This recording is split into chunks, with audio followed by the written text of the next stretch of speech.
नमस्कार साथियों। आप सभी का स्वागत है अनअकैडमी डिफेंस गुरुकुल के इस अमेजिंग प्लेटफॉर्म पे।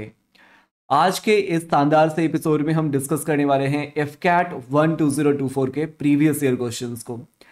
आज के सेशन का पहला सवाल है कि ये जो C295 ये जो विशालकाय विमान आप देख रहे हैं, इसको एयर बस कंपनी ने बनाया है। एग्जाम के अंदर पूछा गया था कि ये जो एयर बस कंपनी है ये किस देश की है, फ्रांस, जर्मनी, स्पेन या इंग्लैंड। तो यार C295 एयरक्राफ्ट को बनाने वाली कंपनी का नाम है एयरबस और ये स्पेन की कंपनी है। ठीक है जी। सो C295 एयरक्राफ्ट को इंडियन एयरफोर्स को हैंड ओवर किया गया है और ये रिप्लेस करेगा जो अपना पुराना एयरक्राफ्ट है एवरॉस 748 की फ्लीट को। ठीक है, चलिए अगले सवाल में चलते हैं। अच्छा, उससे पहले एक और इंफॉर्मेशन आपको दे देता हूं। सेविले स्पेन के अंदर में इस एयरबस का हेडक्वार्टर है। आज के सेशन का दूसरा सवाल यह है कि what is the name of the point where the Chandrayaan lander landed on the moon. चांद के जिस पॉइंट पे अपना चंद्रयान लैंडर लैंड किया है उस पॉइंट का क्या नाम दिया गया है? हाँ जी, शिव शक्ति पॉइंट बोला गया ना। यस। और जहां पे चंद्रयान 2 गया था उसको क्या बोला गया? तिरंगा point. Do let me know in the comment section here guys. तो जहां पे चंद्रयान 3 लैंड हुआ उस पॉइंट को शिव शक्ति पॉइंट बोला गया है। ठीक है, इसके लैंडर का नाम विक्रम था और रॉवर का नाम प्रज्ञान था। ये है अपना रॉवर, ये वाला जो गाड़ी है ना, दिस इज रॉवर और ये है अपना लैंडर।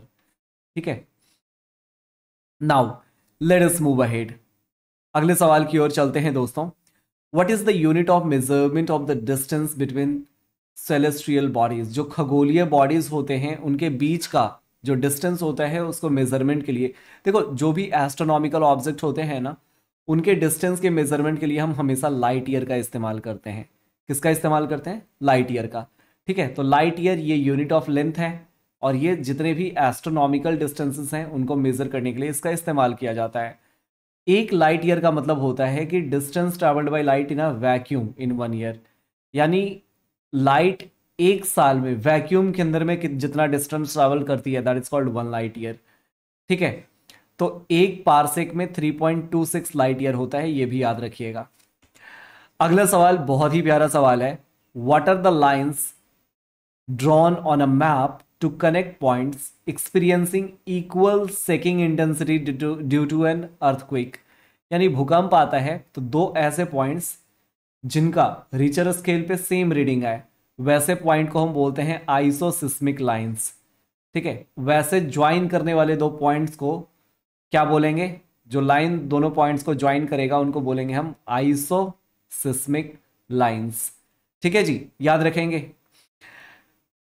नाउ अगला सवाल बहुत ही प्यारा सवाल है। Anti deflection law is given in which schedule of the Indian constitution? Anti deflection law Bharat के संविधान में किस शेड्यूल में दे रखा है? 7वें शेड्यूल, 8वें शेड्यूल, 9वें शेड्यूल या 10वें शेड्यूल? दोस्तों इन सारे शेड्यूल्स के बारे में डिटेल में बताएंगे आपको, लेकिन एंटी डिफ्लेक्शन लॉ की बारे में बात करें तो ये भारत के संविधान के 10वें शेड्यूल में है। 10th schedule of the Indian constitution that deals with the provision relating to the disqualification of the member of the parliament and state legislature on the ground of defection.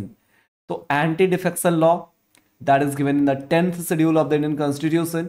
ये लोकसभा में पास हुआ था 30 जनवरी 1985 को, राज्यसभा में पास हुआ 31 जनवरी 1985 को और प्रेसिडेंट ने अप्रूव कर दिया था 15 फरवरी 1985 को।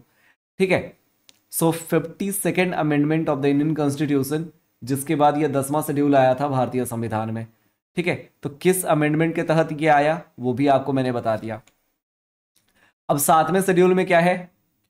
Division of power between the union and state in terms of union list, state list, concurrent list.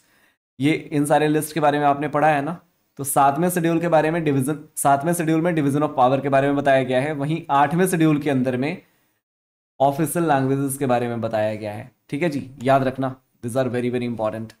अच्छा, ऑपरेशन जिंदगी से भी एक सवाल आया था। आपको पता है ऑपरेशन जिंदगी क्या है? हाँ जी, अभी उत्तराखंड के अंदर में टनल हादसा हुआ था, सिलक्यारा टनल। तो ये उत्तराखंड में ही लोकेटेड है, यानी ये वाला सही हो गया। It was a rescue operation launch to save worker trapped in an under construction tunnel in Silkyara. यानी ये भी सही है।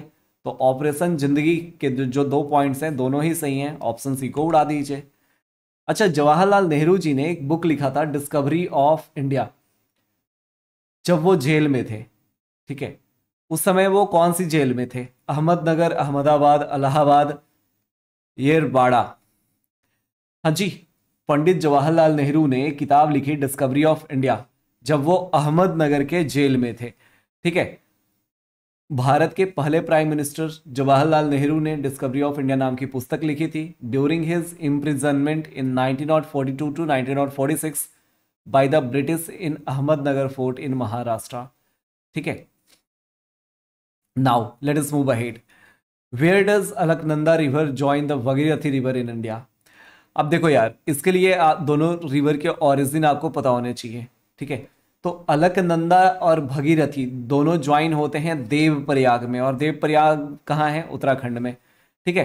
तो देवप्रयाग जहाँ पे अलकनंदा और भगीरथी रिवर दोनों ही मिलते हैं, ठीक है, और वहां से ये गंगा नदी के नाम से जाने जाते हैं, ठीक है जी, याद रहेंगे ना? Very good. तो देवप्रयाग का मतलब ही क्या है? गॉडली कन्फ्लुएंस संस्कृत में, ठीक है। अब एक सवाल का जवाब आप मेरे को कमेंट सेक्शन में बता दो। वज्र प्रहार एक ज्वाइंट मिलिट्री एक्सरसाइज है भारत और किस देश के बीच में? ऑस्ट्रेलिया, सऊदी अरबिया, यूएस या फ्रांस?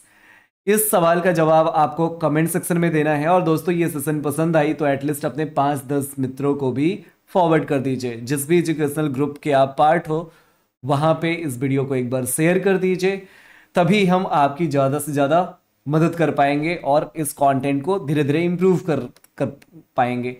साथियों, अब आगे मैं आप सबको कुछ इंपॉर्टेंट अपडेट्स दे देता हूं अनअकैडमी पे आने वाले बैचेस से रिलेटेड। जैसे ध्रुव 2.0, ये हमारी एफकैट की नई बैच है। एफकैट 2 2024 के लिए।